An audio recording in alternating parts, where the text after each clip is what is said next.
Welcome to the Banker Lamp. Please enjoy the video. In this video, I will explain how to program your GMC Terrain key fob. First, gather all key fobs you wish to program, including any existing ones. You'll need to complete the entire process in one continuous session for all fobs to be recognized. This guide covers a common self-programming method that can save you a trip to the dealership.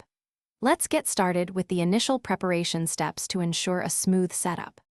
To begin, sit inside your GMC Terrain with all doors closed. Insert your working key into the ignition and turn it to the on position, then immediately turn it off and remove it. You need to repeat this on and off sequence 2 more times, ensuring you do it quickly, within about 5 seconds each time. After the 3rd cycle, the vehicle should indicate it's in programming mode, often with a chime or a message on the driver information center. Once your GMC Terrain is in programming mode, take the new key fob you wish to program. Simultaneously press and hold both the lock and unlock buttons on the fob. Continue holding these buttons for approximately 15 seconds.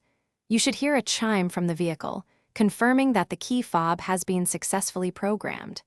If you have more key fobs to program, repeat this exact step for each one immediately.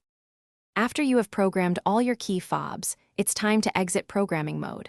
Simply turn the ignition key to the on position and then turn it off and remove it. This action signals to the vehicle that the programming sequence is complete. Now, take a moment to test each of your newly programmed key fobs. Verify that all functions, such as locking, unlocking, and remote start, operate as expected for every fob. Thanks for watching. If this was helpful, leave a like and consider subscribing. See you next time.